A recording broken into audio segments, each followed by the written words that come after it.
Orang paling sopan. Aku sering ke Surabaya. Bapak Ibu, kita mau mulai Anu, eh, cara gitu. acara kita The Truth Gani, Mission ngomongin kerjaan saya, kali tapi ini. masih baiknya aku sadar. Saya minta dengan hormat tadi Pak, So, mana itu Pak sama Wardan tadi? Kopeng, yang dari Kopeng. Ya, iya Pak, ya. Oke, kamu doa pembukaan ya. Ya Pak. Sekarang, oke, bentar lagi dicari ini. Yang doa pembukaan biar wajahnya kelihatan. Kelihatan enggak Pak? Coba kamu kasih tangan. Ini. Bisa kelihatan? Bentar, belum kelihatan. Halo. Udah Pak, udah bisa kelihatan? Mas host, yang doa biar kelihatan host. Ya udah. Ya. Silakan. Ya, mari Bapak Ibu, saudara yang terkasih, dari Sabang sampai Merauke kita akan siapkan hati kita sebelum kita masuk dalam ibadah pada sore ini. Mari kita berdoa. Bersyukur ya Allah, hari ini hamba-Mu boleh berkumpul melalui via Zoom bersama saudara-saudara kami dari Sabang sampai Merauke yang Engkau satukan hati kami untuk memuji dan menyembah-Mu ya Allah. Terima kasih ya Allah, kami buka hati kami untuk terima berkat-Mu malam hari ini. Engkau berkahi setiap hamba-hamba-Mu yang akan melayani pada sore hari ini, dan juga memberkahi setiap hamba-hamba-Mu yang ikut acara pada malam hari ini. Terima kasih ya Allah. Engkau berkahi pendeta Frankie yang akan menyampaikan kebenaran firman Tuhan.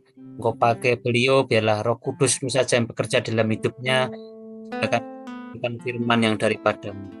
Terima kasih ya Allah. Kami sambut ibadah pada malam hari ini dalam nama Isa Al-Masih junjungan kami yang ilahi. Amin. Oke. Suaranya dimatiin semuanya, oke? Genggamlah hidupku ya Bapa, supaya aku tidak jatuh oleh kuasa Roh Kudus. Langkah hidupku tetap teguh. Jagailah kesucianku agar sempurna seperti-Mu. Setiap waktu dalam segala perkara aku berkenan di mata-Mu. Genggamlah hidupku ya Bapa, supaya aku tidak jatuh oleh kuasa Roh Kudus. Langkah hidupku tetap teguh. Jagailah kesucianku agar sempurna seperti-Mu. Setiap waktu dalam segala perkara aku berkenan di mata-Mu. Satu kerinduanku, ku mohon kepadamu, bukan menjadi kesukaan Bapa,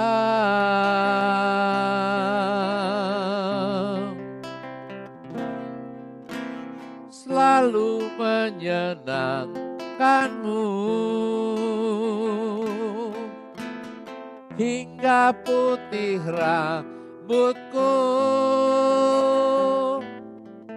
sampai di surga selamanya melayanimu.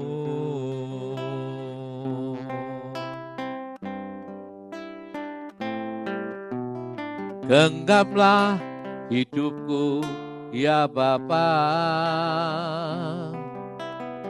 supaya aku tidak jatuh. Oleh kuasa Roh Kudus, langkah hidupku tetap teguh. Jagailah kesucianku, agar sempurna sepertimu. Setiap waktu dalam segala perkara, aku berkenan di matamu. Satu kerinduanku, ku mohon kepadamu, ku kan menjadi kesukaan Bapa.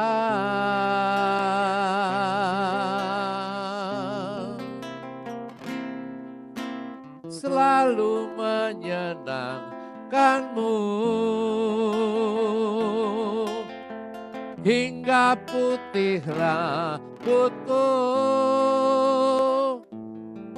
sampai di surga selamanya melayanimu.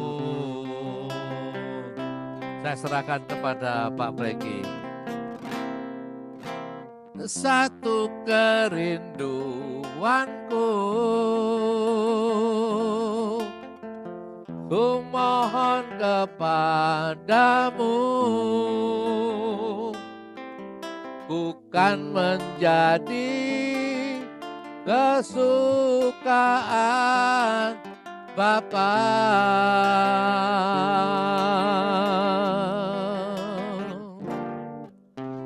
Selalu menyenangkanmu,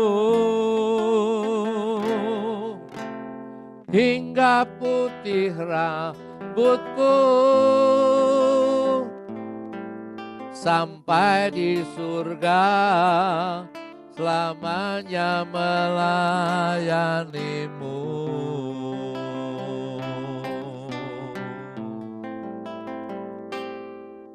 Sampai di surga selamanya melayanimu.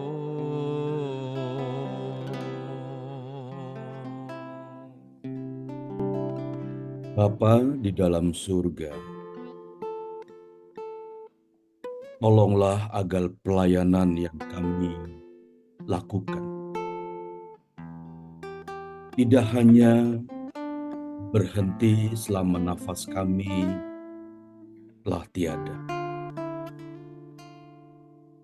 Janganlah pelayanan yang kami lakukan berhenti ketika usia kami ditutup di atas muka bumi ini.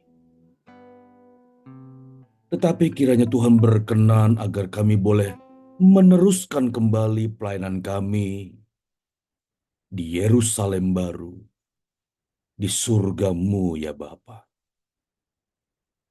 Karena Tuhan begitu berarti bagi hidup kami. Tuhan begitu bernilai, bukan hanya 70 tahun hidup kami, tapi Tuhan begitu bernilai untuk kami selama-lamanya. Oleh karenanya ya Bapa,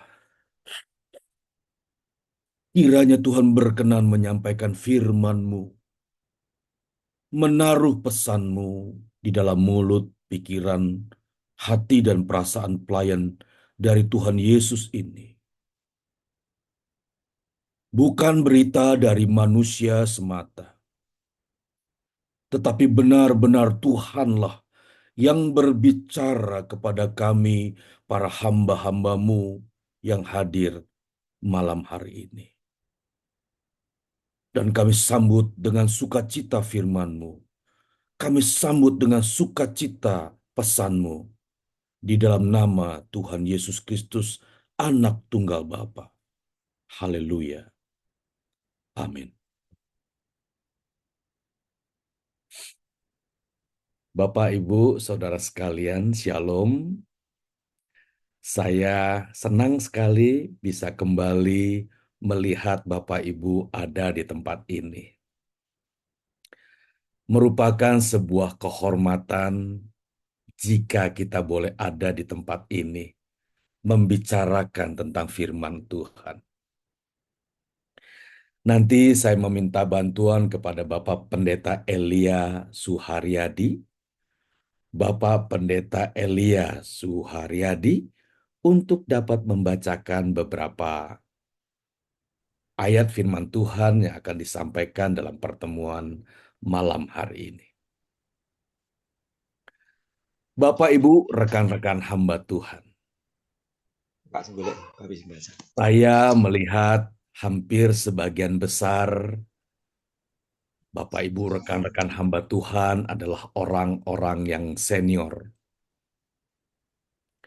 Maksud saya senior dalam usia atau senior dalam pelayanan.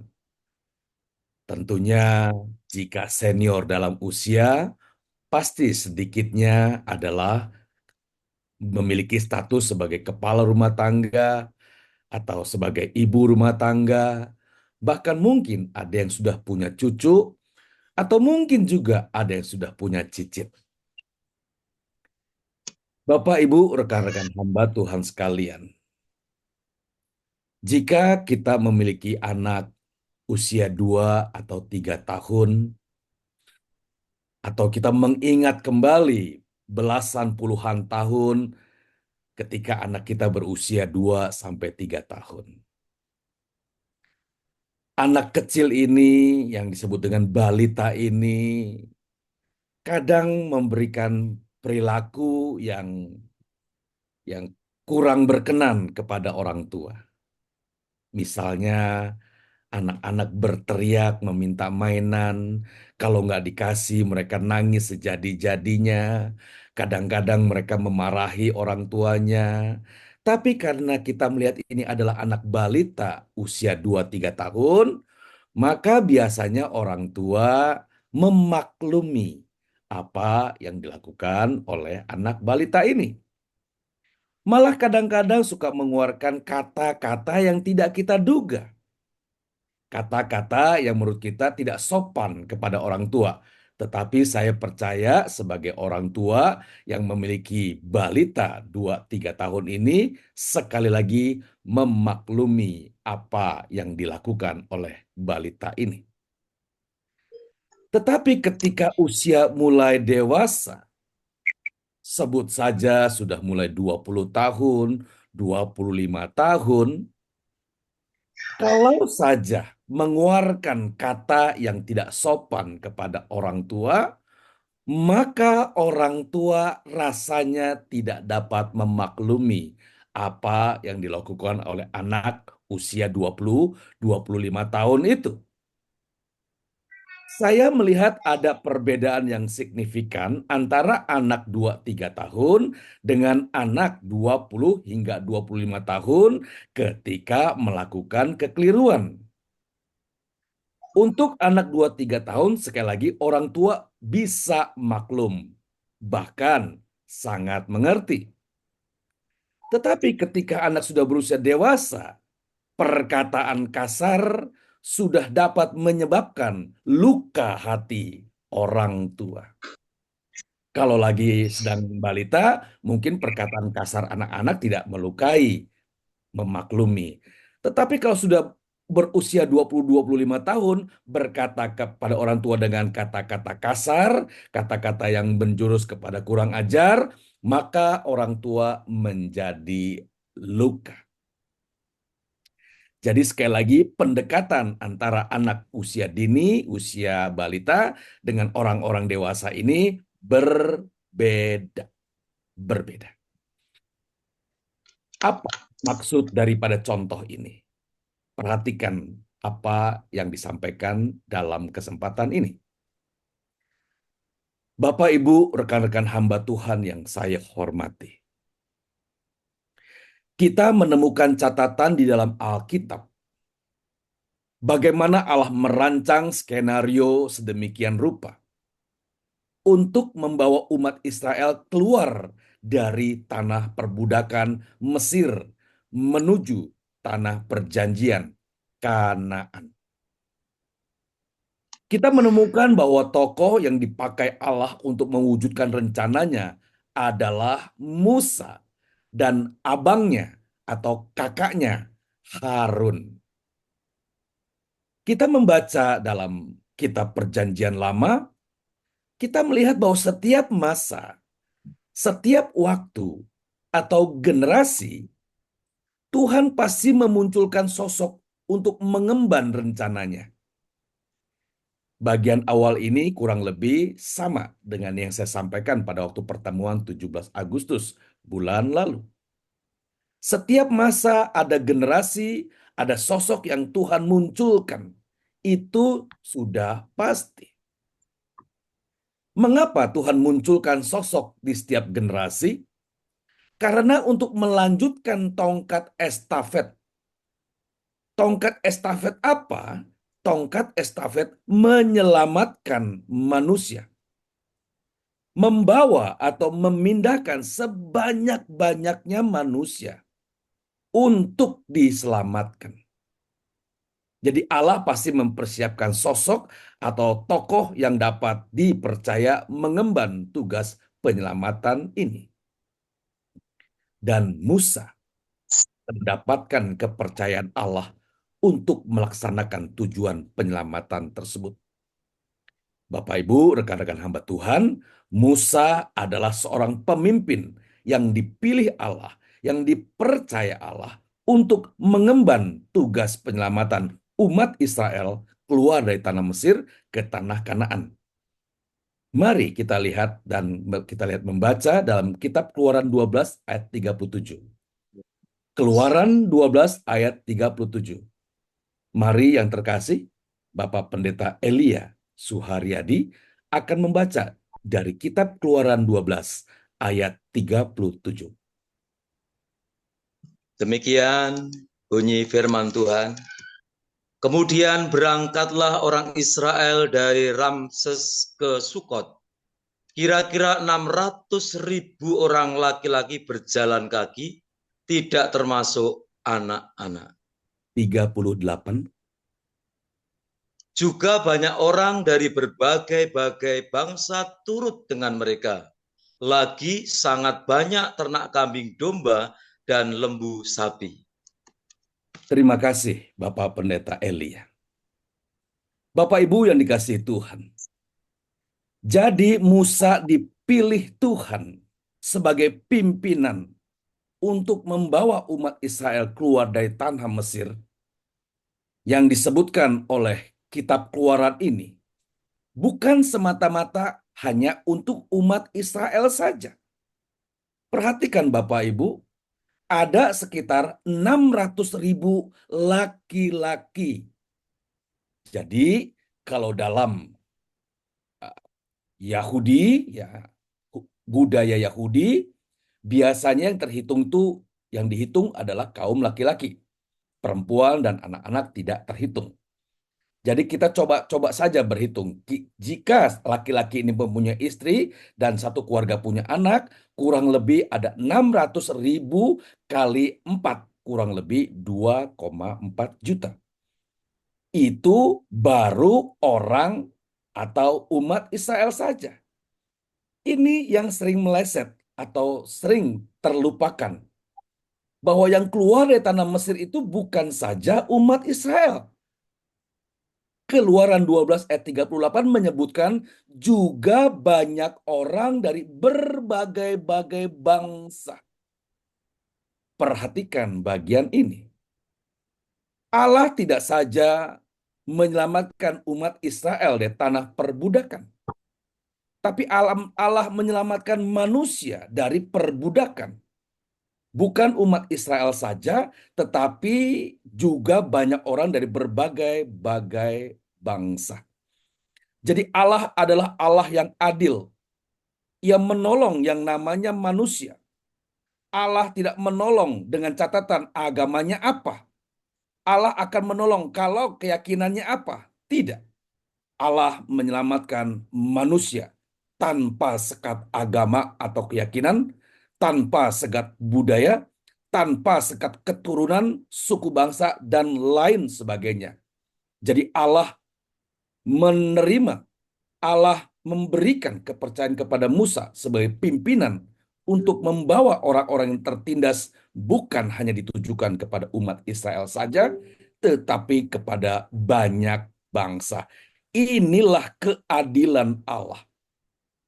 Inilah keadilan Allah. Perhatikan terus bagian ini. Bapak, Ibu, Saudara sekalian, nampaknya inilah jumlah urbanisasi terbesar yang pernah terjadi di atas muka bumi ini. Mana ada 600.000 orang laki-laki, belum termasuk perempuan, anak-anak, dan juga banyak bangsa dari berbagai-bagai bangsa turut dengan mereka. Saya mencoba memberi asumsi. Asumsi jumlah orang yang keluar dari tanah Mesir kurang lebih 2,5 juta jiwa. Itu baru asumsi kecil. 2,5 juta jiwa. Bayangkan orang sebanyak ini, 2,5 juta orang keluar bersama-sama pindah dari satu tempat ke tempat yang lain. Ini luar biasa besarnya tanggung jawab pimpinan Musa ini. Tidak hanya terbanyak dalam konteks urbanisasi. Bapak Ibu, tentunya kita tahu bahwa jumlah ini ada jumlah terbesar terjadi urbanisasi, perpindahan penduduk, tetapi juga dibutuhkan waktu terlama. Bayangkan mereka urbanisasi pindah dari satu tempat ke tempat yang lain seharusnya ya 1-2 hari atau 1-2 minggu atau 1-2 bulan. Tetapi umat ini keluar membutuhkan waktu 40 tahun.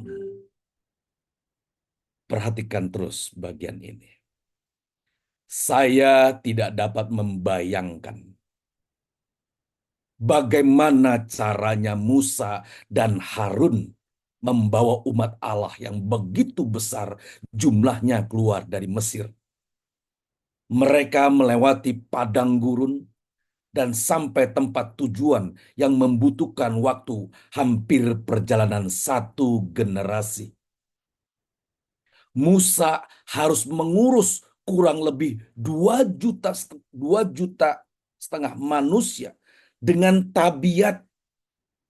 Musa harus mengurus 2,5 juta manusia dengan perilaku karakter yang berbeda-beda. Saya sulit untuk membayangkan bagaimana Allah begitu mempercayakan Musa untuk memimpin 2,5 juta manusia dengan karakter mental tabiat yang berbeda-beda. Ngurus 1 orang saja bermasalah, sudah letih ya. Ya, ngurusin 1 pelayan yang, waduh, nggak bisa dibilangin aja kita udah terganggu, bukan? Ibu Pendeta Justina sampai ke bawah ke mimpi-mimpi, bukan? Kok yang ini nggak bisa dibilangin sih? Udah dikasih tahu, udah didoain, tapi kok belum berubah-berubah, ini bagaimana? Itu baru 1 orang. Bagaimana Bu Justina ngurusin 10 orang? Pasti letih, lelah, luar biasa.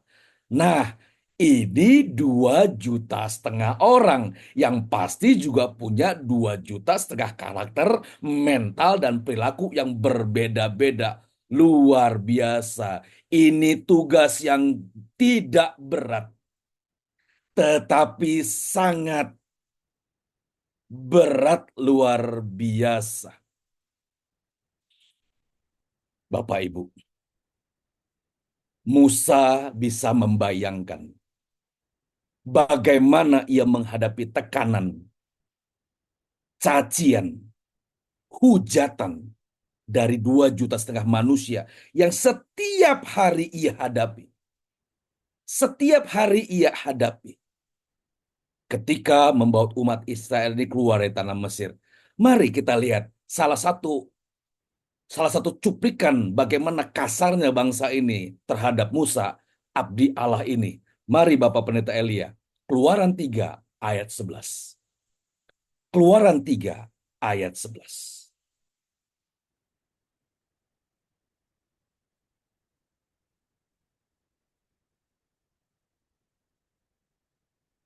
Boleh dibuka dulu mic-nya Bapak Pendeta?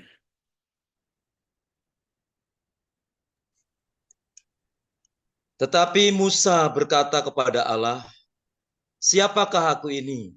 Maka aku yang akan menghadap Firaun dan membawa orang Israel keluar dari Mesir." Sudah sejak awal sebenarnya Musa sudah menolak. Karena dia membayangkan bagaimana menghadapi 2 juta manusia dengan karakter yang luar biasa ini. Dia sudah curiga, apakah aku mampu? Siapakah aku ini? Luar biasa. Lalu Musa berkata kembali lagi di Keluaran 4 ayat 1. Mari Bapak Pendeta Elia. Keluaran 4 ayat Demikian 4 ayat 1. Lalu sahut Musa, "Bagaimana jika mereka tidak percaya kepadaku dan tidak mendengarkan perkataanku, melainkan berkata, Tuhan tidak menampakkan diri kepadamu?" 1. Apakah umat Israel percaya kepada Musa? Mereka diam di tanah Mesir yang katanya penuh dengan susu dan madu. Lalu berangkat ke negeri yang antah berantah. Apakah Musa dapat dipercaya? Tidak mudah. Sekali lagi, Musa sebenarnya dari awal sudah angkat tangan. Musa sudah angkat tangan. Tetapi Allah mengejar di Keluaran 4 ayat 10. Mari Bapak Pendeta Elia. Keluaran 4 ayat 10. 4 ayat 10. Lalu kata Musa kepada Tuhan, "Ah Tuhan, aku ini tidak pandai bicara, dahulu pun tidak, dan sejak Engkau berfirman kepada hamba-Mu pun tidak, sebab aku berat mulut dan berat lidah." Musa mencoba untuk beralasan. Musa berusaha untuk melarikan diri dari panggilan Allah dengan beribu alasan. Mari, Bapak Pendeta Elia, kembali lagi. Keluaran 4 ayat 13. Keluaran 4 ayat 13. Tetapi Musa berkata, "Ah Tuhan, utuslah kiranya siapa saja yang patut Kau utus." Ini kalimat orang sudah putus asa sebetulnya. Ini kalimat yang disampaikan seseorang yang sudah tidak percaya lagi. Tuhan, utuslah siapa yang patut Engkau utus, aku tidak. Itu adalah kalimat orang putus asa. Jadi sudah sejak awal Musa sebetulnya sudah angkat tangan. Ia tidak berani untuk mengemban tugas ini. Bapak Ibu, rekan-rekan hamba Tuhan. Jadi kita dapat memahami, kita dapat memaklumi ketika Musa berargumentasi dengan Allah atas tugas yang maha berat yang dipercayakan kepadanya. Musa menganggap ini tugas yang mustahil. Musa menganggap ini bukan bagianku. Musa dengan kemanusiaannya berkata, aku tidak patut untuk mengemban tugas ini. Saya percaya, Bapak Ibu, rekan-rekan hamba Tuhan, saya percaya ketika Allah memilih, maka pilihannya adalah tepat. Manusia mungkin berkata tidak mungkin.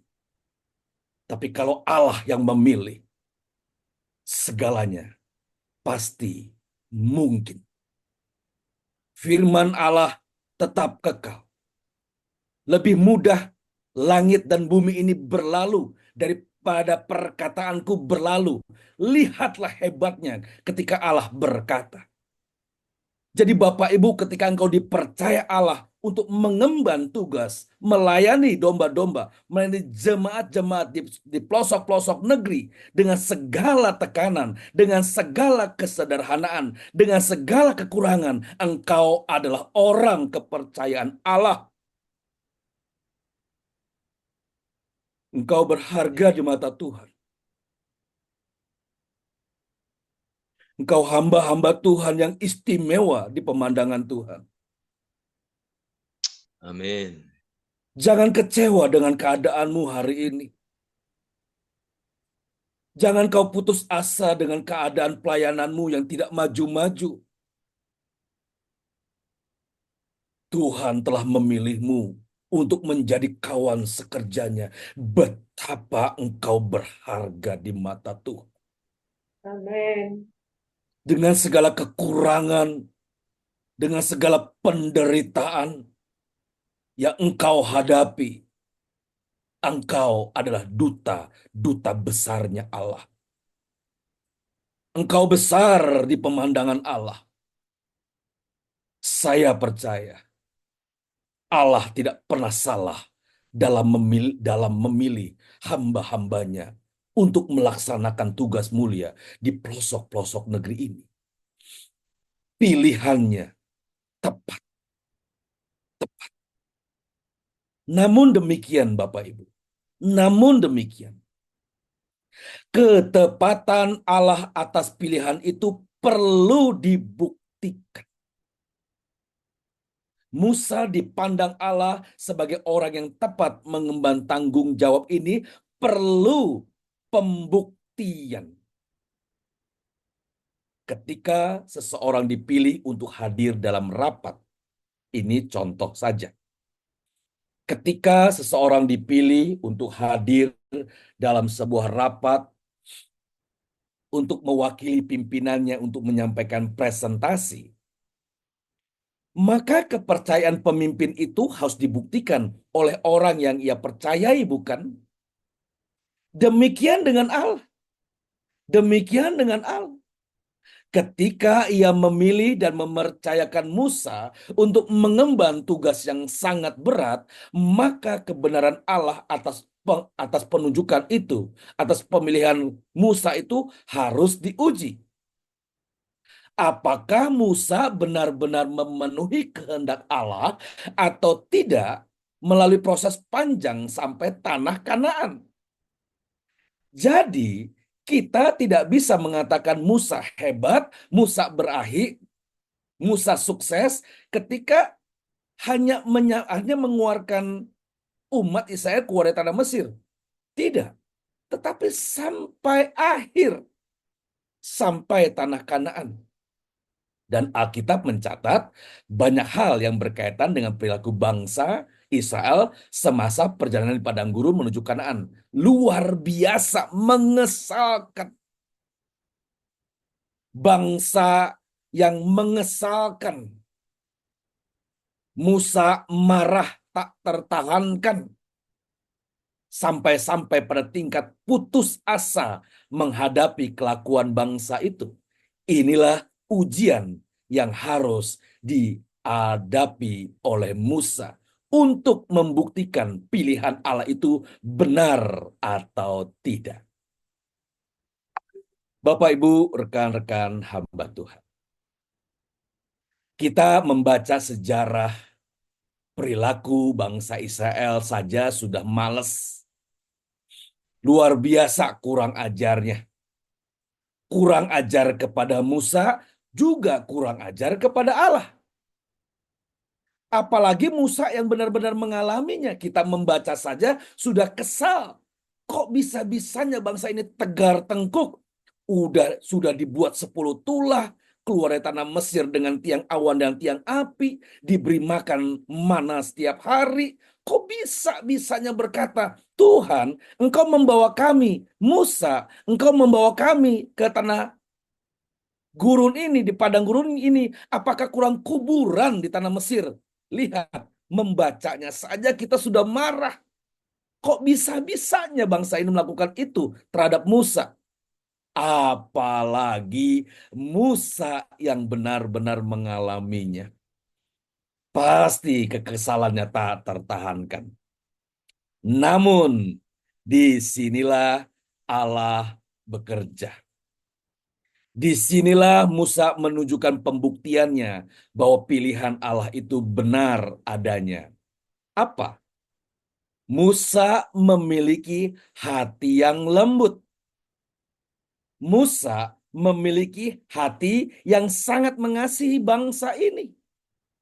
Bahkan ia rela mati, bukan hanya mati fisiknya, tapi ia rela mati dalam kekekalan untuk bangsa itu.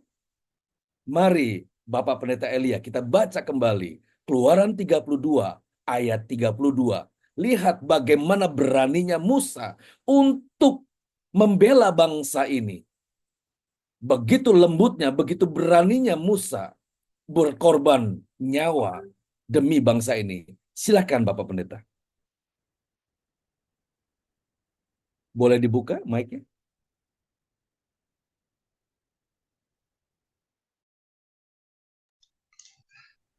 Tetapi sekarang kiranya engkau mengampuni dosa mereka itu, dan jika tidak, hapuskanlah kiranya namaku dari dalam kitab yang telah kau tulis.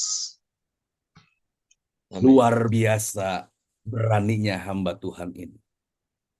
Memang demikianlah harusnya seorang pimpinan. Dia harus berani menaruh nyawa bagi orang-orang yang dipimpinnya. Bagi gembala-gembala, kita harus berani menaruh nyawa kita untuk keselamatan jemaat yang Tuhan percayakan. Bukan hanya berani berkorban untuk jemaat-jemaat, pelayan-pelayan yang nurut, yang patuh, yang tertib. Tapi Musa bertaruh nyawa untuk juga para umat Israel yang tegar tengkuk, kurang ajar luar biasa, dan lain sebagainya. Bapak Ibu, saya masuk ke bagian inti. Bagian inti. Sudah mulai masuk dengan perumpamaan di awal tadi mengenai balita 2 tahun dengan orang dewasa 20-25 tahun. Perhatikan. Namun sangat disayangkan. Di tengah-tengah kepenatan, kekesalan dan kemarahan yang dialami Musa menghadapi bangsa Israel. Musa melakukan kesalahan. Musa melakukan pelanggaran. Musa berdosa kepada Allah. Bapak Pendeta Elia, silakan siapkan Bilangan 20 ayat 8. Bilangan 20 ayat 8. Musa melakukan pelanggaran serius pada satu peristiwa di mana Musa bertengkar dengan bangsa Israel karena mereka kekurangan air.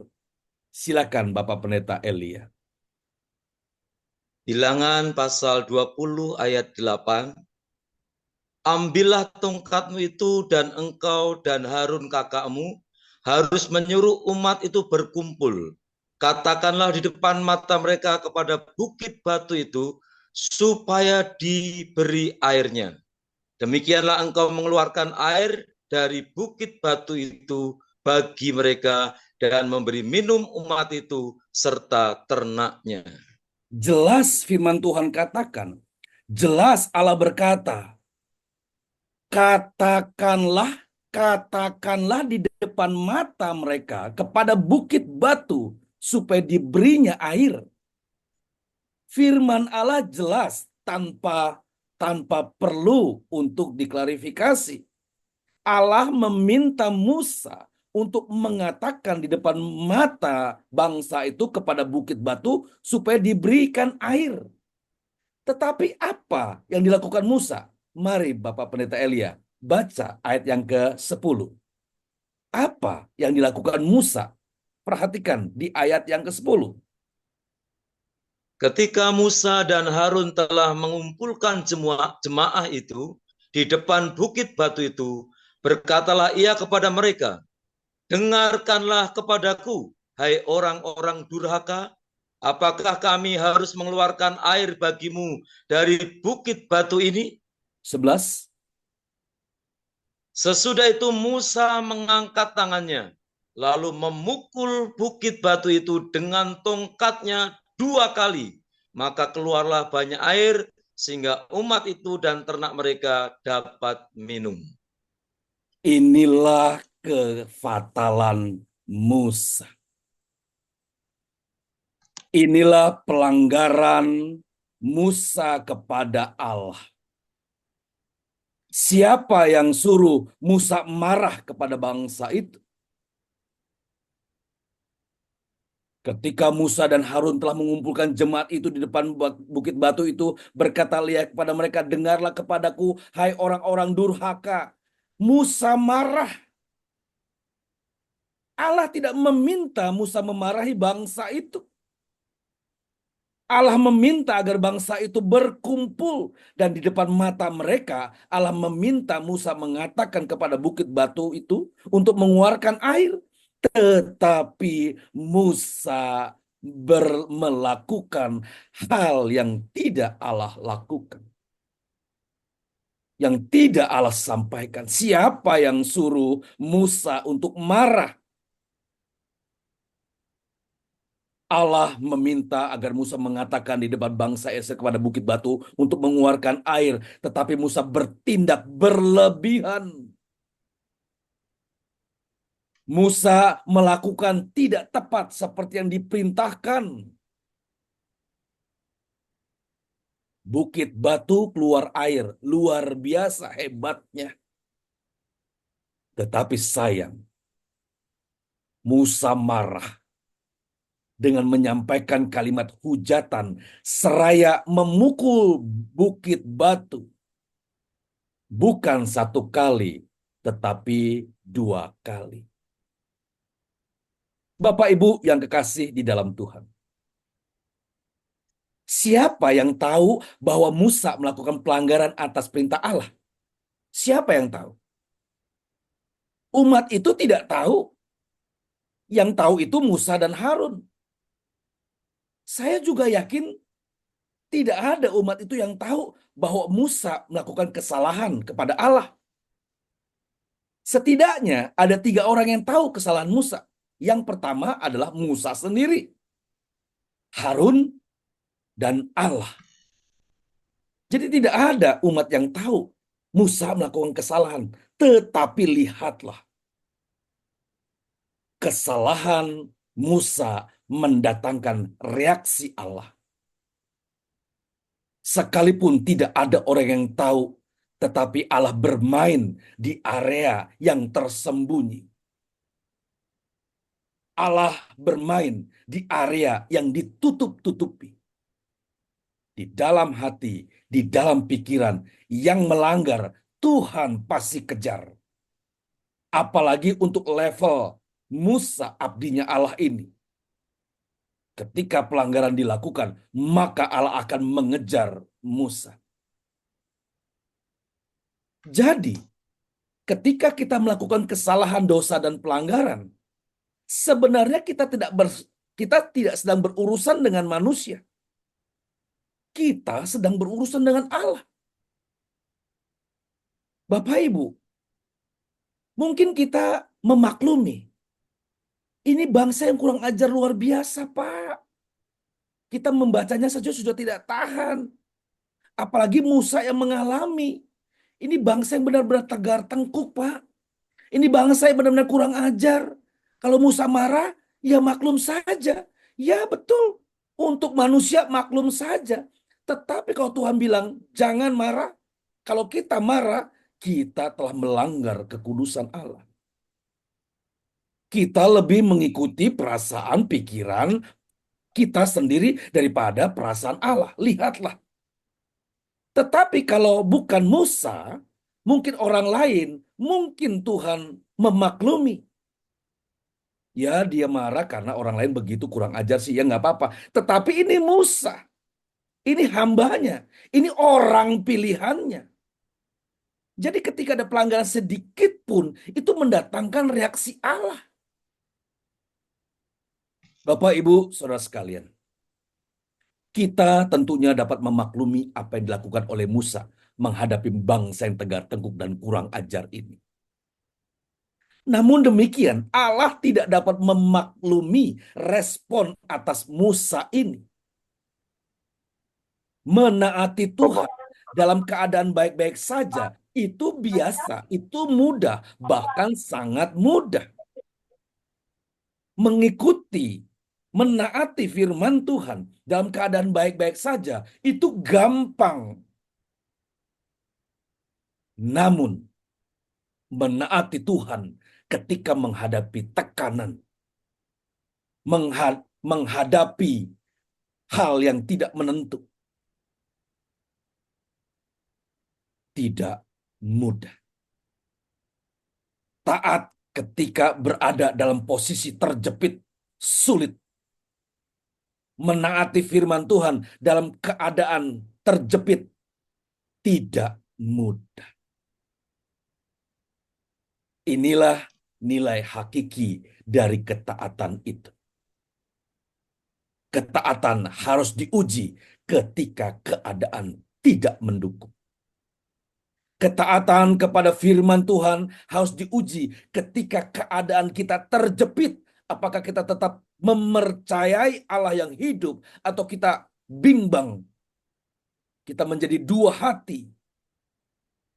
Kita jadi kurang mempercayai Allah. Bagaimana dengan keadaan kita?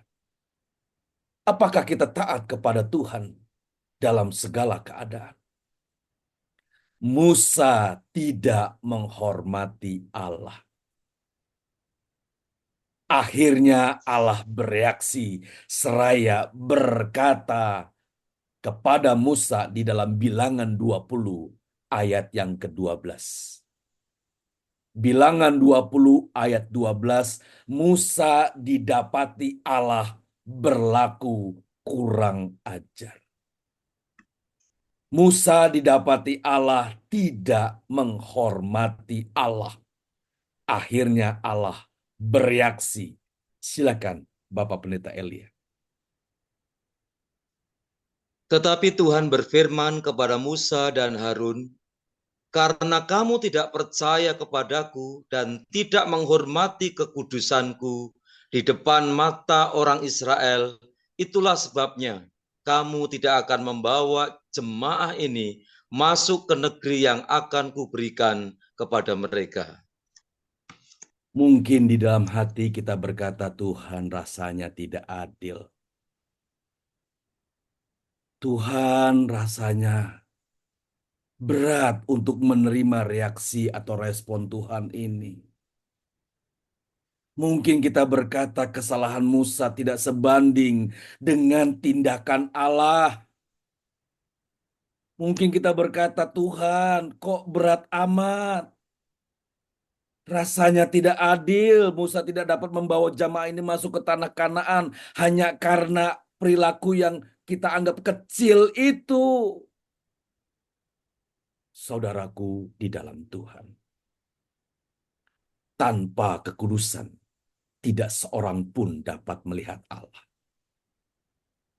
Kita yang dipanggil masuk ke ladang penginjilan, ke ladang pekerjaan Tuhan, kita sebenarnya tidak beda dengan apa yang dilakukan oleh Musa. Kita mungkin berkata kesalahanku kecil, kenapa dampaknya itu besar? Karena kita adalah orang-orang yang dewasa, karena kita adalah orang-orang pilihan, karena kita adalah orang-orang yang banyak mendengar kebenaran firman Tuhan, makanya Tuhan tuntut. Jadi ketika kita menghadapi jemaat pelayan Tuhan yang tidak dewasa, maka Tuhan katakan, gembalakanlah domba-dombaku. Bukan hanya menggembalakan domba-dombaku yang tambun, domba-dombaku yang sehat, domba-dombaku yang besar dan sehat. Tidak. Gembalakanlah domba-dombaku, termasuk domba-domba yang timpang, domba-domba yang buta, domba-domba yang luka, domba-domba yang sulit diatur. Gembalakanlah mereka, tetapi jujur di dalam hati kita. Tuhan, kalau boleh memilih jemaat atau pelayan ini, jangan ada di gereja ini. Mengganggu. Kita telah bersalah kepada Tuhan. Kita adalah orang-orang yang dipercaya, yang dipilih Tuhan. Oleh karenanya, kepercayaan Allah atas kita harus dibuktikan.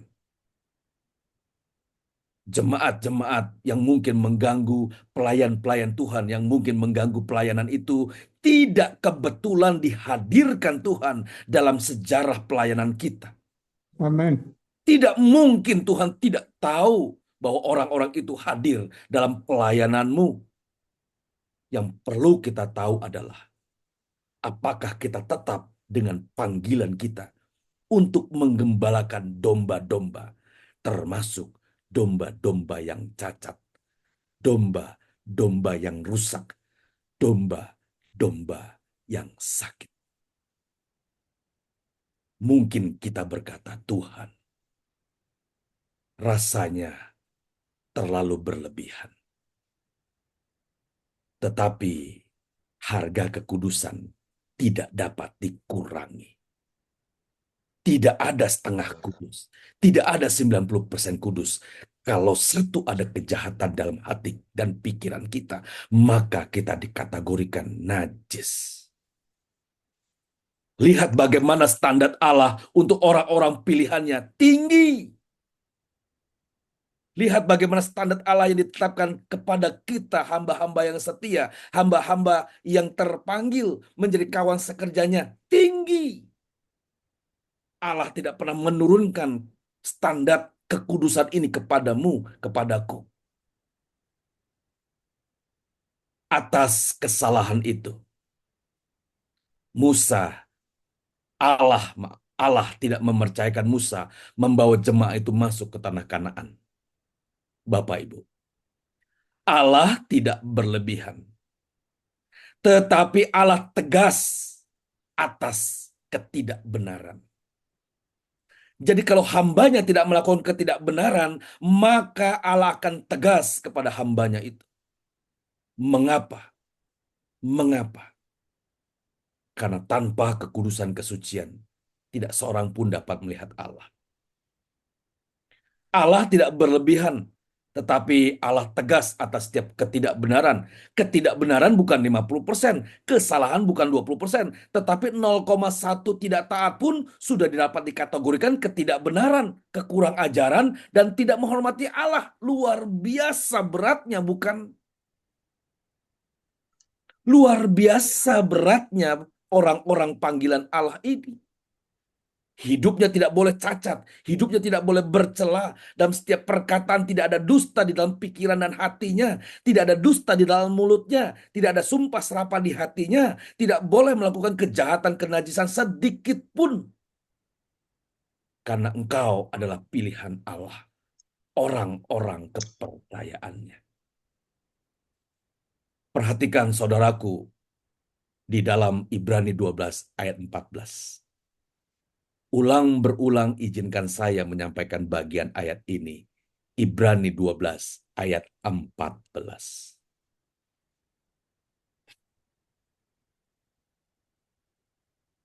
Silakan Bapak Pendeta Elia.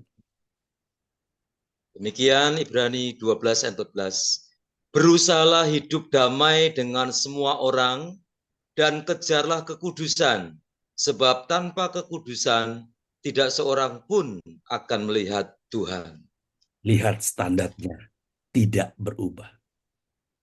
Jadi kalau saat ini kita masih hidup dalam ketidakdamaian dengan orang, dengan pelayan yang lain, kita masih memiliki musuh, kita masih memiliki hal yang tidak berkenan kepada Allah, maka percayalah Allah tidak akan pernah mengenal kita.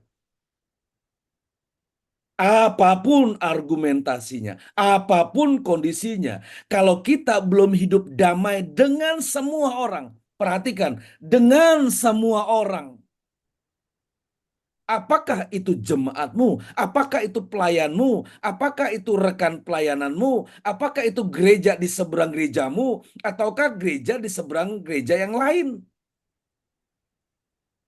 Kalau masih ada perseteruan, pertengkaran di antara kita, itu sudah dikategorikan najis, tidak kudus, unclean. Pasti kita tidak diperbolehkan melihat Allah. Saudaraku, saya masuk di bagian terakhir. Ketika Allah mempercayakan pelayanan kepada kita untuk memindahkan manusia dari kehinaan abadi ke kemuliaan kekal, maka kita harus menghormati kekudusan Allah dalam seluruh perilaku hidup kita. Apa yang Tuhan sampaikan di dalam Alkitab adalah kehendaknya, adalah perintahnya untuk dituruti tanpa argumentasi atau berdiplomasi. Sekalipun manusia-manusia yang dipercayakan hadir dalam pelayanan kita adalah orang-orang yang sulit diatur, cenderung bersikap tidak sopan, tidak tahu berterima kasih, selalu menyalahkan, mengganggu pelayanan, dan tekanan-tekanan lainnya. Jangan bersalah kepada Tuhan. Jangan melawan Tuhan. Untuk itulah kita dipanggil. Untuk itulah Allah mempercayakan proyek penyelamatannya kepada hamba-hambanya. Kalau pengujian ini beres, Bapak Pendeta Elia, kalau ujian Tuhan atas kita ini beres, kita berhasil melewati tanpa kita tidak hormat kepada Tuhan, kita adalah orang-orang istimewanya Tuhan. Percayalah Bapak Ibu. Engkau dan aku, kita semua akan diperlakukan Tuhan secara istimewa. Bukan hanya di bumi ini. Bapak Pendeta Elia akan diperlakukan istimewa sampai di kerajaannya. Bapak Pendeta Elia akan duduk bersama dengan Tuhan Yesus dalam perjamuan kawin anak domba. Oleh karena itu, perhatikan caramu mendengar perintah Allah. Jangan sampai salah mendengar. Seperti yang dilakukan oleh Musa. Jangan salah mendengar. Jika salah, maka akibatnya luar biasa merugikan. Namun demikian Allah dalam kedaulatannya, sekalipun Musa tidak diizinkan untuk membawa umat Israel masuk ke tanah Kanaan, Musa ditempatkan di tempat terhormat di dalam kerajaan Allah. Berita Alkitab memunculkan bahwa kuburan Musa tidak ditemukan di bumi. Ini hal yang luar biasa. Musa sudah teruji. Bahkan pada saat kesalahan yang terjadi, Tuhan masih memberi Musa kesempatan untuk membawa jemaat itu masuk ke tanah surgawi. Bapak Ibu, rekan-rekan hamba Tuhan, selamat berjuang untuk menuntun umat, untuk menuntun jemaat, sesuai dengan apa yang Tuhan katakan, perintahkan kepada kita. Selamat berjuang. Tuhan Yesus memberkati. Amin. Mari Bapak Ibu, apakah ada yang Bapak Ibu ingin sharingkan untuk melengkapi berkat firman Tuhan malam hari ini? Disilakan. Shalom Pak, saya Pendeta Denny Duasyanturi. Shalom Bapak Pendeta Denny. Ya, aduh luar biasa ini firman Tuhan hari ini. Ya, luar biasa Pak. Terima kasih buat kebenaran firman Tuhan. Pertanyaan saya hanya singkat Pak. Kira-kira hambanya Bapak Musa itu masuk surga apa enggak gitu loh Pak. Soalnya dia tidak masuk anak-anakan gitu. Terima kasih. Ya, Bapak Pendeta Denny yang rendah hati, ya pertanyaan ini memang sering disampaikan ya. Banyak yang menyampaikan, kalau begitu apakah Musa masuk surga? Tentunya iya, Pak. Tentunya iya. Tentunya iya. Disebutkan bahwa kuburan Musa tidak ditemukan di atas muka bumi ini. Jadi Musa masuk dalam Yerusalem baru. Tetapi memang pada waktu itu atas ketidaktaatan Musa, Musa tidak sampai ke tanah Kanaan lahir ya. Jadi Musa tidak sampai ke tanah Kanaan di bumi ini. Tapi Musa masuk tanah Kanaan surgawi, bukan membawa jemaah gitu ya. Saya percaya ya, ya, ya saya juga deg-degan loh Pak Pendeta Denny. Ini kesalahan begini Tuhan sangat bereaksi. Ya bagaimana nggak bereaksi ya? Kita hamba-hamba Tuhan yang sering menyampaikan kebenaran, lalu yang menyampaikan kebenaran melakukan ketidakbenaran. Wah, gimana Tuhan nggak murka? Makanya kita bertemu setiap awal bulan, kita saling mendoakan, saling mengingatkan. Kalau ada salah ya kita minta ampun. Ya Tuhan tolong supaya kami juga mau benar Tuhan. Kami nggak mau melanggar Tuhan, apalagi melawan Tuhan. Aduh nggak berani. Siapa kita gitu. Tapi kita kan sering berada dalam keadaan ini ya. Oleh karenanya pertemuan ini menjadi penting supaya Bapak Pendeta Denny juga mengingatkan saya hati-hati, mengingatkan kepada kita semua hati-hati di dalam melayani Tuhan. Jadi kita percaya Pak bahwa hambanya Abdi Musa ini ada dalam pangkuan Bapak Abraham tentunya. Selamat berjuang Bapak Pendeta Denny. Iya, Tuhan Yesus memberkati. Dari Nganjuk, Pak Franky. Shalom Bapak, shalom. Halo, ya, saya Pak Barnabas dari Nganjuk. Shalom Bapak Pendeta Barnabas. Musa disuruh mengatakan kepada gunung batu. Tetapi Musa emosi dan memukul gunung batu itu. Tetapi kok ya tetap keluar air, Pak. Itu apa? Nalarnya apa? Tuhan, puji Tuhan. Ya. Bapak Pendeta Barnabas ini teliti sekali. Ini pertanyaan sebetulnya saya sudah nanti-nanti ya Pak. Kenapa Musa melanggar tapi tetap Allah keluarkan? Lihat betapa Allah melindungi hambanya. Betapa Allah selalu memberi kesempatan kepada hamba orang pilihannya. Kita bisa bayangkan kalau ketika dipukul bukit batu itu tidak keluar air, maka Musa akan turun nilainya di hadapan umat Israel. Nilai martabat Musa di hadapan manusia akan turun. Lihatlah betapa adilnya Allah kepada manusia. Kita sering melakukan kesalahan, Pak Barnabas. Kita sering melakukan pelanggaran. Tetapi Tuhan masih menolong pelayanan kita. Tuhan masih memberkati pelayanan kita. Kadang-kadang kita salah, kita minta ampun. Kita salah, minta ampun. Kita melakukan pelanggaran, kita minta ampun. Tapi Tuhan masih memimpin pelayanannya demi umat. Nah, ini penting Bapak Pendeta Barnabas. Allah melakukan bukit batu tetap keluar air itu bukan hanya untuk kredibilitas Musa.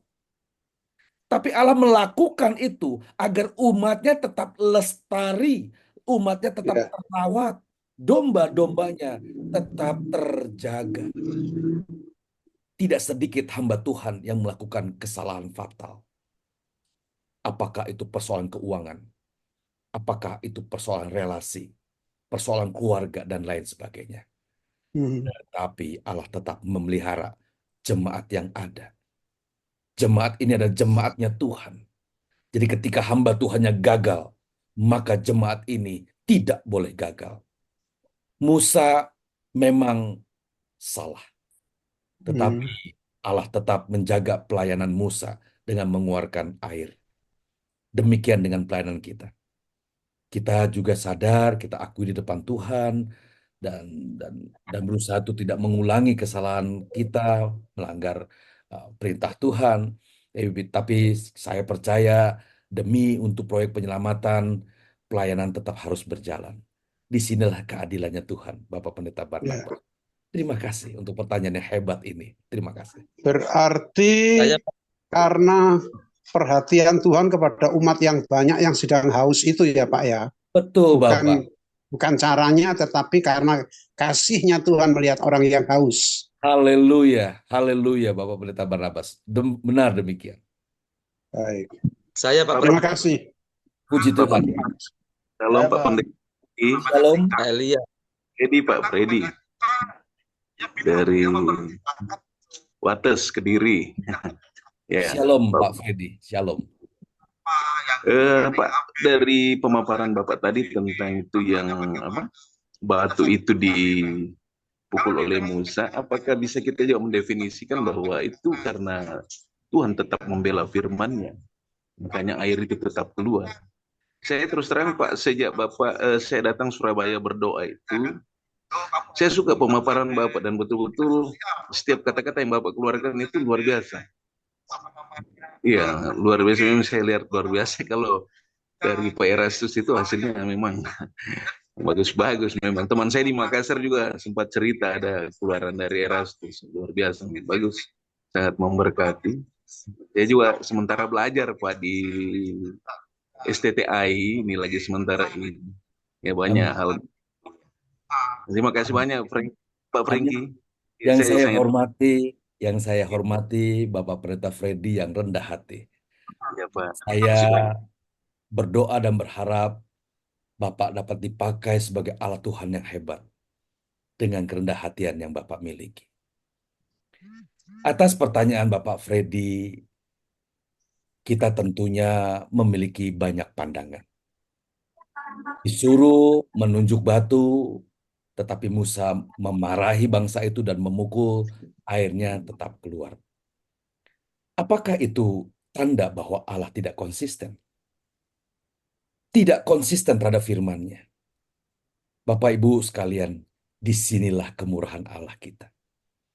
Disinilah kemurahan Allah yang luar biasa. Kita sendiri sering luncas atau meleset dari apa yang Tuhan firmankan. Kasihilah musuhmu. Di mulut kita mengampuni, tapi di hati belum tentu. Tapi kita masih bisa berdiri di mimbar dan banyak orang bertobat. Lihatlah bagaimana hebatnya Allah itu. Dari mulut yang sama keluar pujian, mulut yang sama keluar laknat. Tapi ketika berdiri di mimbar, ada 1-2 orang yang bertobat, kita lalu ditegur oleh Tuhan. Kok bisa-bisanya aku masih berdosa ini? Aku masih diingatkan Tuhan Roh Kudus. Aku masih punya kesalahan di sini dan sebagainya. Tapi aku masih berkhotbah. Tetapi ada juga 1-2 jemaat berkata, Bapak Pendeta, saya merasa diberkati oleh khotbah Bapak. Percayalah, itu pesan Tuhan yang tersampaikan lewat mulut hambanya. Bukan hambanya. Bapak Pendeta Freddy, Tuhan dapat memakai kita dengan cara apapun. Bahkan orang fasik pun dapat dipakai Allah untuk menobatkan bangsa. Orang kafir pun dapat digunakan untuk menegur kita. Tuhan dapat menggunakan segala cara untuk menyelamatkan firman-Nya.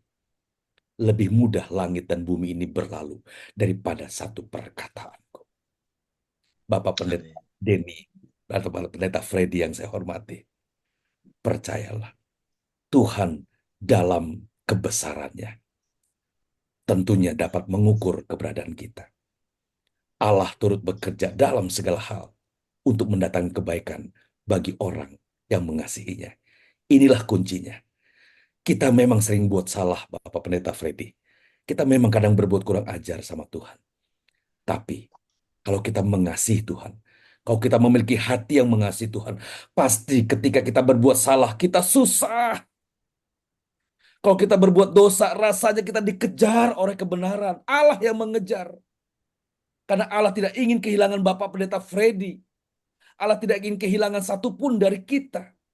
Makanya selama masih ada kemurahan Allah, datanglah, bertobatlah, berubahlah. Amin. Sama berjuang Bapak Pendeta Freddy.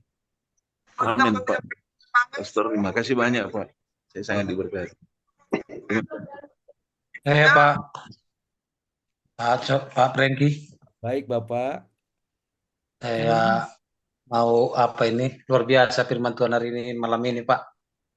Eh ini apalagi teguran sama hamba-hamba Tuhan ini. Apalagi ini kalau kita tahu kan Musa itu adalah orang yang paling lemah lembut di mata Tuhan juga. Tetapi di satu sisi juga ternyata Musa ini pemarah. Nah, itulah apa namanya ya, proses itu memang sangat panjang untuk melupakan karakter-karakter yang tidak baik di hadapan Tuhan. Seperti yang Pak Prengki sampaikan tadi, memang kita harus berdamai juga lah dengan hamba-hamba Tuhan di sekeliling kita minimal begitu ya. Tetapi keadaan akhir zaman ini juga saya perhatikan, tapi saya tidak menghakimi sebenarnya. Kadang kalau saya perhatikan eh, banyaknya hamba-hamba Tuhan ini memang sudah tidak benar lagi. Tetapi dipercaya Tuhan terus dia dalam sebuah pelayanan bahkan makin maju pelayanannya. Begitu. Tapi ada di pihak lain juga, ada saya lihat juga yang betul-betul tulus dia, pelayanannya ya begitu-begitu juga, begitu-begitu saja. Begitu. Inilah apa namanya yang menjadi apa juga saya pikirkan Pak. Apakah apa namanya kepercayaan Tuhan itu kepada kita dilihat dari sisi mana sih untuk mempercayakan sebuah pelayanan itu? Kalau kita lihat Musa kan di akhir ending-endingnya sebenarnya kan dia harus berhenti karena satu saja kesalahannya. Bagaimanalah eh, caranya kan supaya karena saya juga kan rindu juga pelayanan ini, banyaklah jiwa-jiwa rindu haus datanglah untuk menerima firman Tuhan, menerima pertumbuhan, jadi murid begitu. Tapi saya terus juga saya belajar bagaimana sih Tuhan, apa sih harus saya lakukan begitu. Supaya pelayanan ini semakin maju. Tapi kalau kita perhatikan Musa membawa satu bangsa. Ini kadang-kadang satu suku aja belum bisa kita bawa, Pak. Iya, iya. Itulah Yang Pak Prengki. terkasih, yang terhormat Bapak Pendeta Purba. Saya senang sekali berada di tempat ini. Berada di ruang Zoom meeting ini. Karena hamba-hamba Tuhannya rendah hati. Hamba Tuhannya polos. Orang-orang seperti ini pasti dibela Tuhan. Bapak Pendeta Purba. Tadi disebutkan kita ini bukan menghakimi, ya tadi Bapak Pendeta katakan begitu, kita melihat banyak hamba-hamba Tuhan yang serong, hamba-hamba Tuhan yang melakukan kesalahan. Sekali lagi kita bukan sedang menghakimi, tapi coba kita berusaha melihat keadaan sebagaimana mestinya. Kok bisa maju? Maju dalam jumlah, maju dalam infrastruktur gereja, maju dalam pengembangan misi dan lain sebagainya. Tapi kita tahu ada kesalahan, dosa, pelanggaran, misalnya seperti itu. Jangan kaget, Pak. Tuhan katakan, ya, bukankah aku orang yang bernubuat demi namamu? Bukankah aku telah melakukan ini dan itu? Bukankah aku telah mengusir setan? Bukankah aku telah bernubuat? Ini orang-orang hebat, Pak. Orang-orang kenamaan. Tetapi lihat ujung hidupnya. Pelayanan kita belum tuntas. Belum di ujung. Saat itulah Tuhan akan berterus terang, aku tidak kenal kamu. Jadi dengan catatan ini sebenarnya kita sekarang harus bertanya. Jangan bertanya nanti. Jangan bertanya nanti baru Tuhan berterus terang nanti. Kita sampaikan kepada Tuhan malam hari ini dalam doa malam kita. Tuhan katakan terus terang sekarang. Tuhan berkenan tidak dengan apa yang aku lakukan? Tuhan berkenan nggak dengan pelayananku? Tuhan berkenan nggak dengan apa yang dilakukan oleh tanganku, dilakukan oleh kakiku, yang disampaikan oleh mulutku? Tuhan berkenan nggak? Jangan Tuhan ngomong nanti, jangan, bahaya. Roh Kudus pasti berbicara kepada kita. Orang yang haus dan lapar akan kebenaran pasti akan dipuaskan. Orang yang mencari Tuhan akan mendapatkan Dia. Roh Kudus pasti berbicara. Pasti. Bagian ini engkau salah. Bagian itu kamu belum beres. Bagian ini kamu bereskan. Jadi, Bapak Pendeta Purba dan rekan-rekan hamba Tuhan yang lain, marilah kita berurusan dengan Allah hidup sekarang ini. Lalu tadi ada yang disampaikan juga, yang malah benar malah kurang maju gitu. Yang benar kurang maju, malah terseok-seok katanya ya, berat ya. Di sana kan mata air, pelayanan di sana mata air. Kalau pelayanan di daerah air mata Pak, suka begitu ya. Bagaimana untuk mengukur kemajuan jemaat? Bagaimana untuk mengukur kemajuan gereja dan sebagainya? Dengan segala hormat. Ukurannya adalah Tuhan, bukan jumlah. Apa yang dimaksud dengan kesuksesan? Ukurannya Tuhan. 1 jiwa diselamatkan. Itu ukurannya. Bapak, Ibu, Saudara sekalian, kalau kita dipercaya Tuhan 3 jiwa, jangan sampai 1 jiwa tidak beres, tidak dewasa. Biarlah kita dipercayakan 1 jiwa, dan 1 jiwa itu memiliki pertumbuhan, perkembangan rohani yang sama dengan gembala, sehingga keduanya dipandang layak masuk dalam kerajaan surga. Itu lebih hebat daripada 1000 jemaat yang 90%-nya tidak berkembang. Saya tidak sedang berkompetisi untuk berkompetisi dengan gereja lain. Tidak. Justru saya ingin membangun semua hamba-hamba Tuhan. Inilah yang harus kita tuju. Bagaimana agar jemaat Tuhan yang dipercayakan dapat dewasa. Ukurannya itu dewasa, mencintai, mengasihi Tuhan. Dan percayalah, pelita yang dinyalakan tidak pernah ditaruh di bawah gantang. Pelita yang nyala ditaruh di atas kaki Dian. Jemaat yang telah bertumbuh itu akan menjadi mercusuar. 1 jemaat yang dewasa itu akan menjadi mercusuar. Nama Tuhan dipuji, nama Tuhan dimuliakan. Biarlah lewat 1 jiwa yang dimenangkan, dia akan membawa jiwa-jiwa yang lain. Mungkin selama hidup pelayanan kita, kok 1 jiwa? Maaf, sampai mati pun 1 jiwa. Tapi jangan lupa, ketika 1 jiwa itu mati, maka 1 jiwa itu akan bertumbuh. Walaupun kita sudah habis masa hidup di dunia ini, Pak Purba. Sekalipun pelayanan kita harus tutup, sekalipun kita harus menutup mata, tapi 1 jiwa ini akan membawa jiwa-jiwa yang lain. Dan Tuhan perhitungkan siapa yang mendewasakan itu. Pasti Pak Purba juga akan dihitung sebagai orang yang telah membawa jiwa itu kepada Tuhan. Jangan menghitung jumlah. Hitunglah orang-orang yang berubah mencintai Tuhan. Selama berjuang, Bapak Purba, kami sangat mengasihi Bapak. Tentunya Tuhan juga. Selama melayani. Saya bertanya Pak Franky. Puji Tuhan, puji Tuhan.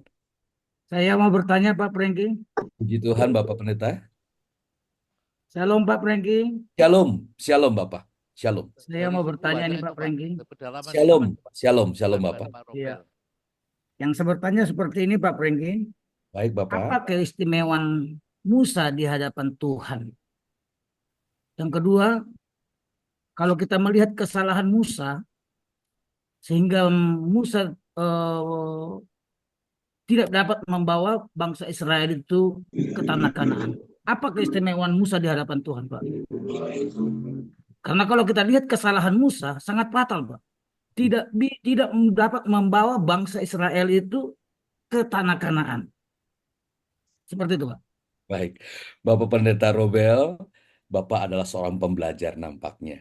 Jadi pertanyaan Bapak itu pertanyaan prinsip. Jadi saya terima kasih atas pertanyaan Bapak yang baik ini. Apa yang menjadi istimewanya Musa? Jika kita membaca bagian-bagian awal ketika Musa dipanggil, Musa memiliki pengalaman-pengalaman yang spektakuler dengan Allahnya. Sehingga Allah mempercayakan firman-Nya kepada Musa ini. Jadi Allah selalu berfirmanlah kepada Musa. Allah berfirmanlah kepada Musa. Allah berfirmanlah kepada Musa. Ini salah satu yang menjadikan Musa istimewa. Allah mempercayakan firman-Nya. Musa telah menunjukkan bahwa ia menjadi pendengar yang baik atas firman. Inilah yang harus diuji oleh seorang pendengar firman Tuhan. Apakah ia benar caranya mendengarnya dengan benar atau caranya mendengar salah? Ada orang yang mendengar dengan cara yang salah. Perhatikan ketika Tuhan Yesus menyampaikan perumpamaan tentang seorang penabur. Orang mendengarkan firman Tuhan, tapi setelah benih firman Tuhan ditabur, lalu hilang lenyap, dimakan kuasa kegelapan, dimakan iblis, dimakan burung-burung katanya. Ada yang tumbuh tapi tidak berakar, ada yang tumbuh tapi masih mentah. Perhatikan cara kita mendengar. Banyak orang mendengar firman hanya untuk mengkritisi, mendengar untuk melawan, tetapi kita berharap kita mendengar untuk melawan. Disinilah keistimewaan Musa. Musa menjadi pendengar yang baik. Allah terus mempercayakan firman-Nya kepada abdinya Musa ini. Jadi dari kitab Keluaran, Imamat, sampai Bilangan, itu banyak Allah berkata. Allah berfirman kepada Musa, Allah berfirman kepada Musa. Jadi ini salah satu keistimewaan dari Musa. Ia menjadi pendengar yang baik. Saya percaya kalau kita adalah pendengar yang baik dari firman Allah, maka Allah akan terus berikan pewahyuan. Allah akan teruskan berikan firman-firman yang baru kepada hamba-hambanya yang mendengar dengan baik. Tetapi ketika Musa melakukan kesalahan yang fatal, dia tidak menghormati Tuhan di depan umat itu. Allah tidak memberikan hak untuk Musa membawa jemaat itu masuk tanah Kanaan. Allah memiliki sosok lain, Yosua dan Kaleb. Di sini kita bisa melihat bahwa Allah tidak main-main dengan apa yang difirmankannya. Allah tidak pernah menurunkan standar kekudusannya. Ketika Musa gagal memenuhi hal itu, maka ia tidak dapat kepercayaan membawa umat itu masuk tanah Kanaan. Musa hanya dipercaya Tuhan untuk membawa umat Israel keluar dari tanah Mesir melewati padang gurun. Setelah itu, Tuhan mempercayakan sosok yang lain. Bapak Robel yang saya hormati. Di sini mungkin bisa terjadi kebingungan. Kenapa sampai kesalahan ini, sampai Musa tidak dapat masuk tanah Kanaan? Apakah Allah tidak sayang kepada Musa? Kita lihat bahwa setelah itu Miriam mati, Harun mati, Musa pun mati. Dan kita lihat bahwa berita Alkitab menyampaikan bahwa tidak ada kuburan Musa. Walaupun Musa gagal membawa bangsa ini masuk tanah Kanaan, dilanjutkan oleh abdi-abdinya yang lain. Tetapi Musa masih dipercaya Tuhan untuk masuk dalam Kanaan surgawi. Inilah kedaulatan Allah, Bapak Robel. Inilah kedaulatan Allah yang nampaknya kalau diperdebatkan kita bisa panjang. Kita melihat bahwa keadaan ini, kita mungkin melihat kok begini Tuhan. Kesalahan seperti ini kan harusnya Tuhan maklum. Kesalahan ini seperti ini kan harusnya Tuhan maklum. Tetapi sayangnya standar Allah tidak dapat dikurangi. Tanpa kekudusan tidak seorang pun melihat Allah. Jadi ketika kita sebagai hamba Tuhan mati dalam keadaan ada satu bagian yang belum terbereskan, masih ada kenajisan, kesalahan, pelanggaran dan dosa, maka Allah bisa menolak kita. Maka Allah bisa tidak mengenal kita. Oleh karenanya ini menjadi pelajaran penting kepada hamba-hamba Tuhan yang dipanggil menjadi duta-duta besarnya Tuhan. Betapa standar Allah itu begitu tinggi untuk kita. Karena kita dipercaya untuk memasukkan orang-orang, memindahkan orang-orang dari dunia ini ke dalam kerajaannya. Demikian Bapak Robel yang bisa saya sampaikan. Mungkin ada hal yang kurang, saya mohon dimaafkan jika ada hal-hal yang kurang lengkap disampaikan kepada Pak Robel. Selamat melayani Pak Robel. Tuhan Yesus memberkati. Shalom. Satu nih Pak, Pak Kris Halo, Mbak. yang dari pedalaman itu Pak. Pertanyaan, Pak. Kris Wan pedalaman suku mana Pak? Shalom, Bapak Pendeta. Shalom. Kriswan, silakan Kriswan. Saya Kris, Pak, dari Sukowana. Shalom, Pak Kris. Shalom. Saya sangat senang tadi dengan topik yang Bapak bagikan. Saya menarik dengan Musa yang putus asa, keputusasaan Musa. Gitu, Pak. Terkadang kita sebagai hamba Tuhan banyak sekali putus asa, terus sama ketidakadilan. So, pelayanan saya pelayanan kontekstual penginjilan sama pelayanan panti asuhan anak panti. Terkadang saya dapat putus asa juga sama anak-anak pada jemaat juga. Tapi yang Bapak bilang tadi ketidakadilan Tuhan itu, saya merasa bahwa ketidakadil Tuhan ini sama saya. Yang menjadi pertanyaan saya, ketidakadilan Tuhan itu apakah beda-beda? Begitu, Pak. Makasih. Terima kasih, Bapak Pendeta Kris. Putus asa adalah bahasa manusia. Kemarahan, emosi, adalah bahasa manusia. Yang dalam tekanan, dalam kekecewaan, itu bahasa manusia. Tetapi saya percaya, di tengah-tengah keputusasaan, di tengah-tengah kemarahan emosi, mungkin melihat pelayanan yang tidak kunjung bertumbuh dan berkembang, kekecewaan yang memuncak karena tidak ada perubahan dari orang-orang yang kita pimpin, saya melihatnya itu manusiawi. Itu manusiawi. Tetapi, di atas keputusasaan yang kita alami, di atas kemarahan kecemasan yang kita hadapi, janganlah kurang mempercayai Tuhan. Allah marah karena Musa tidak percaya kepadanya. Tunjuk saja bukit batu itu. Tapi Musa marah dan memukul. Itu tanda ketidakpercayaan. Putus asa manusiawi. Kemarahan manusiawi. Tapi jangan tidak percaya kepada Tuhan. Masa iya Tuhan bisa tolong saya? Itu ketidakpercayaan kepada Tuhan. Masakah Tuhan dapat menolong saya dalam keadaan seperti ini? Rasanya mustahil. Itu kita sudah membelakangi Tuhan. Tuhan tersinggung kalau kita merendahkan Tuhan. Apalagi kita berharap manusia menolong kita. Ini rasanya kalau ada orang kaya punya dana besar bisa datang ke gereja saya, maka nanti mereka bisa menolong saya. Itu sudah pengkhianatan kepada Tuhan. Kita menaruh harapan kepada Tuhan. Terkutuklah orang yang mengandalkan manusia, siapapun dia. Tapi Pak, pelayananku hampir hancur, pelayananku hampir habis. Kalaupun kita hancur, biarlah kita hancur di tangan Tuhan. Asal jangan tidak percaya kepada Tuhan. Bapak Pendeta Kris, saya tidak tahu secara detail apa yang Bapak alami. Tetapi jangan bergeser dari mempercayai Tuhan. Jangan kurang percaya kita kepada Tuhan. Itu akan membangun pangkalan iblis dalam hati kita. Oleh karenanya, Pak Kris, Bapak Pendeta Kris, berjuang.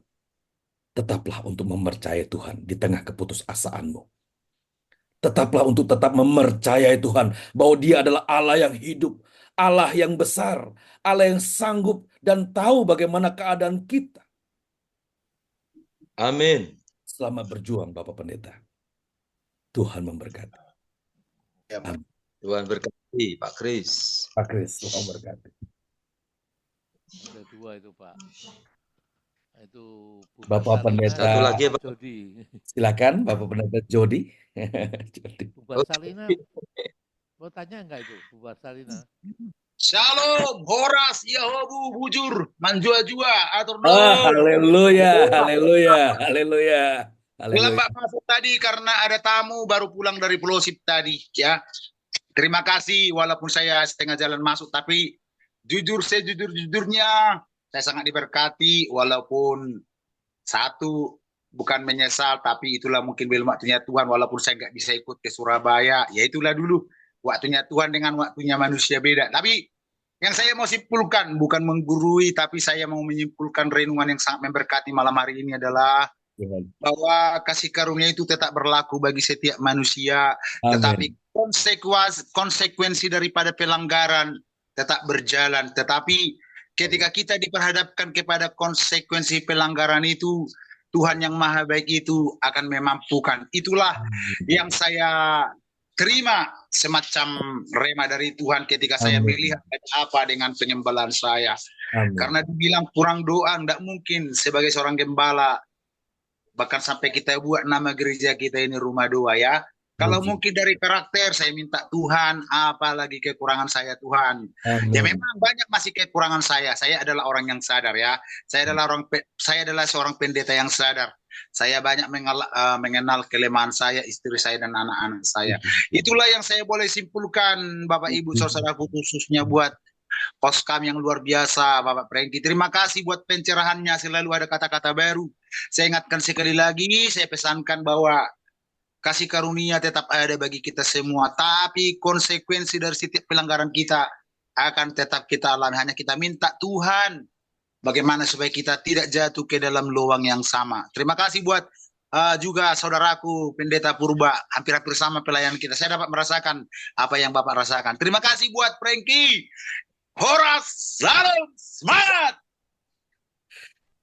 Haleluya. Rasanya kalau di ruang Zoom ini tidak ada beliau nggak rame ya. Ya, Salam hormat untuk Bapak Pendeta Jody. Salam hormat buat jemaat di sana. Ya, kasih Tuhan, damai sejahtera Tuhan yang melampaui segala akal turun atas jemaat Bapak Jody. Tuhan Yesus. Saya tetap pegang omongan Bapak dan pencerahan dari Bapak. Satu jiwa itu karena kalau memang yang dipercayakan Tuhan, saya akan tetap jaga. Tapi dari satu sisi kemanusiaan saya akan terus minta.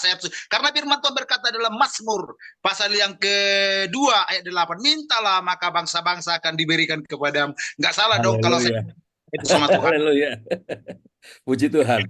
Puji Tuhan. Bapak Jody yang saya hormati, ketika satu jiwa dimenangkan bagi Tuhan, maka benih itu mati dan hidup. Amin.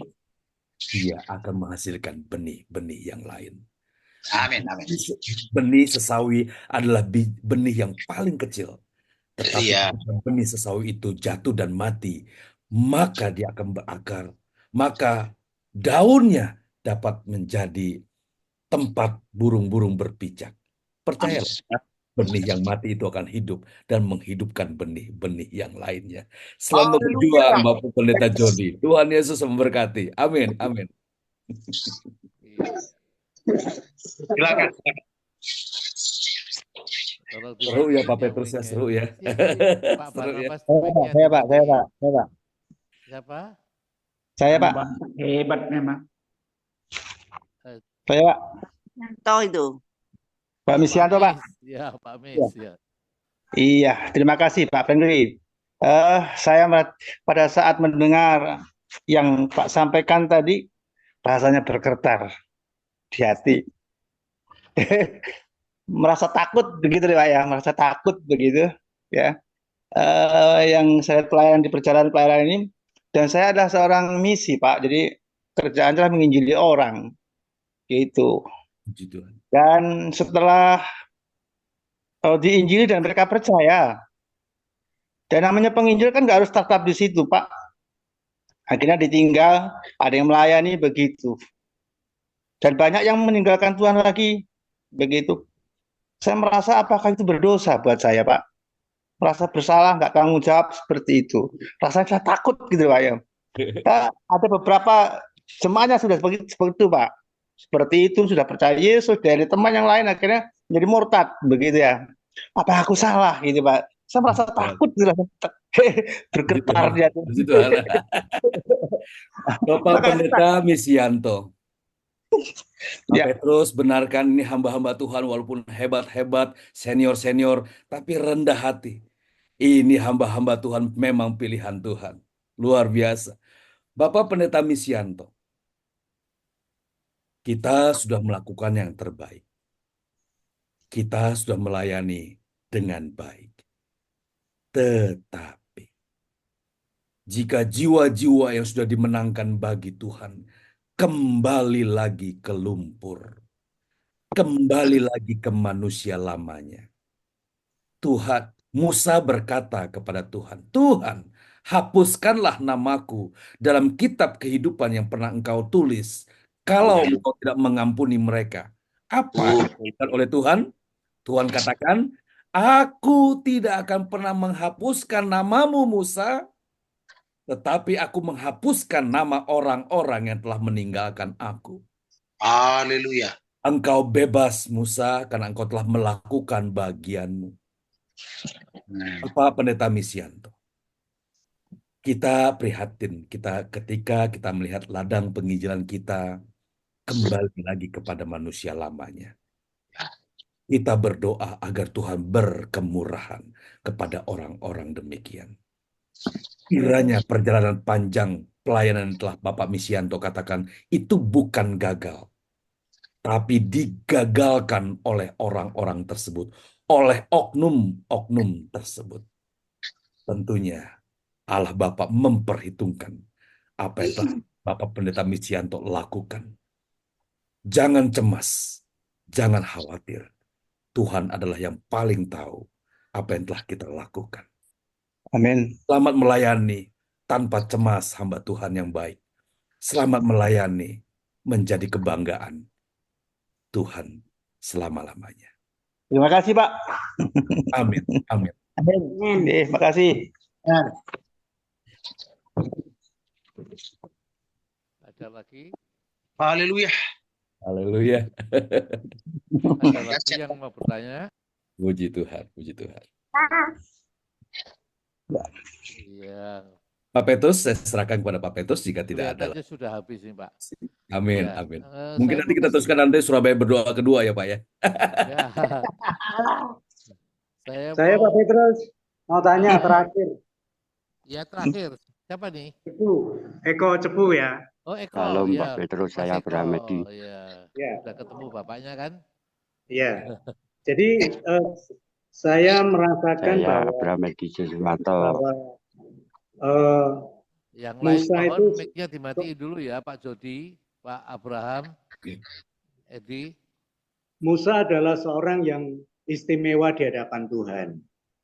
Karena Musa sudah dipilih oleh Tuhan. Dan yang istimewanya dalam kehidupan Musa itu adalah walaupun secara pribadi Musa itu seakan-akan gagal, tapi dia berhasil memuridkan Yosua.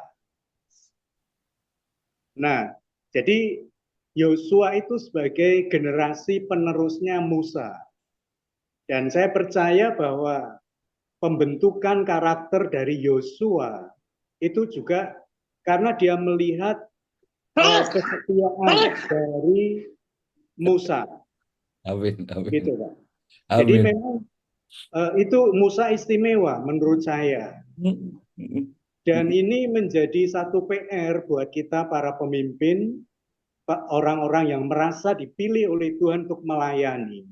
Kita harus bisa memuridkan juga orang-orang yang nanti akan meneruskan perjalanan kita. Jadi seperti Rasul Paulus, ya Pak ya. Rasul Paulus itu memuridkan Timotius. Dan Rasul Paulus benar-benar komitmen dengan dirinya. Dia meyakinkan Timotius bahwa Timotius, engkau harus mengikuti teladanku. Engkau harus mengikuti perkataanku, mengikuti ajaranku. Amin. Dan apa yang aku percayakan kepadamu di depan banyak saksi, sampaikanlah itu, ajarkanlah itu. Haleluya. Jadi Musa berhasil memuridkan Yosua, sehingga walaupun Musa hanya sekedar diizinkan untuk melihat tanah Kanaan, tapi Yosua berhasil membawa umat Israel untuk masuk ke sana. Amin, amin. Nah, dan itu juga menjadi suatu komitmen kita juga sebagai hamba Tuhan. Kita harus bisa memuridkan orang-orang yang Tuhan percayakan dalam hidup kita. Amin. Amin. Seperti Rasul Paulus memuridkan Timotius. Jadi kita harus berintegritas. Kita harus betul-betul menyalipkan diri, menjadi teladan. Benar-benar kita harus bisa membawa transformasi kehidupan kepada orang-orang yang Tuhan percayakan, yang Amin. kita muridkan. Puji Tuhan. Puji Tuhan. Jadi itu Pak, jadi ketika kita mati, maka ada generasi-generasi berikutnya yang akan membawa jemaat itu menuju kepada Haleluya. kesempurnaan. Haleluya. Amin. Saya kira itu Pak. Amin. Itu aja. Mohon maaf. Luar biasa. Bapak Pendeta Eko, terima kasih atas simpulan yang luar biasa ini. Izinkan saya menutupnya dengan satu kalimat begini. Ketika orang mengikuti jejak-jejaknya Tuhan, kalau Tuhan Yesus sampai ke surga, kalau kita hamba-hamba Tuhan mengikuti jejak-jejaknya Tuhan, maka Tuhan berkata, aku ingin di mana aku berada, kamu pun berada. Tuhan meninggalkan jejak-jejaknya, lalu kita ikuti. Ketika Pak Eko mengikuti jejak-jejaknya Tuhan, Pak Eko meninggalkan jejak-jejak untuk orang-orang di belakang Pak Eko. Niscaya mereka pun akan menjadi terang, menjadi suluh di mana banyak orang diselamatkan. Amin. Terima kasih Pak Eko. Tuhan Yesus memberkati pelayanan Bapak. Shalom. Terima kasih Pak Brenggi. Salam hormat selalu Pak. Baik, saya serahkan kepada Pak Petrus. Puji Tuhan sudah diselesaikan ini. Ada satu pengumuman untuk bulan berikutnya. Ya, ini wajahnya bapaknya ini. Bapak Ibu yang dikasihi Tuhan, ini perlu saya beritahukan, perjelas lagi bahwa kita mulainya itu pukul 6 sudah bisa masuk, setengah 7 itu langsung satu pujian dan langsung firman. Jadi mohon untuk berikutnya jangan sampai terlambat ya. Setengah 7 satu pujian langsung firman supaya tidak terlambat ya gitu. Saya rasa tidak ada yang lain Pak. Peserta Surabaya berdoa sudah pulang dengan selamat, tidak kurang suatu apapun Pak. Kecil mic-nya Pak Petrus. Ya. Suaranya kecil. Suaranya kecil. Suaranya kecil? Ya. Ya, baru kedengaran. Ya, sekarang terang ya. Oke. Ya. Tetap kita bisa bertemu lagi 7 Oktober, hari Senin ya, 7 Oktober ya, hari Senin dengan Bapak kita ya. Tuhan memberkati. Silakan Pak Franky bisa ditutup dengan doa berkat. Mari kita berdoa.